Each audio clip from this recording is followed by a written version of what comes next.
মা যখন বলেন আজকের ভোরেই আমি জন্মগ্রহণ করেছি, তো সত্যি আমাকে মানে কি বলবো, নিজেকে খুব গর্ববোধ মনে হয় যে আমি আজকের দিনে জন্মগ্রহণ করেছি। আজকের ভোর 4টার দিকে আমি জন্মগ্রহণ করেছি, তারপরেই কিন্তু আমাদের দেশ স্বাধীন হয়েছে আজকের দিনেই। তো আজকের দিনটা সত্যি আমার কাছে অনেক স্পেশাল মনে হয়। আর আমাকে ওই জন্য মনে হয় আমার দেশের প্রতি ভক্তি বা শ্রদ্ধাটা বেশি হয়তো আমার কাছে, বা মানে কি বলবো, আরও কিছু কিছু জিনিস আছে যেরকম আমার মধ্যে আছে।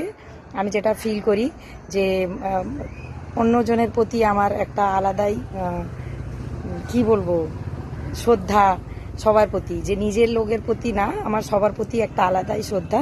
তো আজকের দিনের জন্য আমার আজকের দিনের জন্য সবাই দোয়া করবেন, আমি যেন সুস্থ থাকি আর যেইভাবে লোকের সাপোর্টে থাকি সেইভাবে যেন থাকতে পারি।